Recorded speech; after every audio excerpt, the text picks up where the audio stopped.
Traces of pesticides, heavy metals, antibiotics. Could they be in the meat we're buying? A report by the USDA's Inspector General says standards are too lax, or in some cases, non-existent.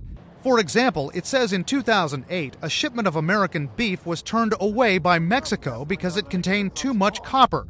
But that same rejected meat could have been sold in the U.S. Why? Because America has no limit on copper levels in beef.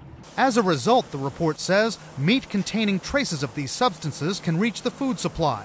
Consumer advocates say that's a problem. How harmful are some of these substances? Well, over time, as they accumulate in the body, they can affect organs. They can cause organ failure. Some of the residues could be carcinogenic. The USDA says it can't set standards on contaminants and drug residue without involvement from the Environmental Protection Agency and the Food and Drug Administration. The report says do it. And what about ranchers and meat packers?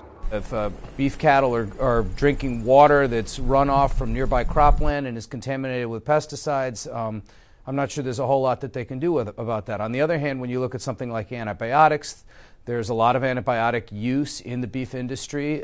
There's been a lot of criticism of that. The National Cattlemen's Beef Association says in a statement, while the U.S. beef supply is extraordinarily safe by any nation's standards, any incidence of a food safety issue is a concern. It adds, the beef industry is constantly looking for ways to improve the systems. Where can consumers turn in the meantime? Organic beef is going to be less likely to contain pesticides, less likely to contain antibiotics. A USDA spokesman tells us that agency will implement all the report's recommendations, and he says the president has appointed a food safety working group to push on issues just like this one. Brian Todd, CNN, Washington.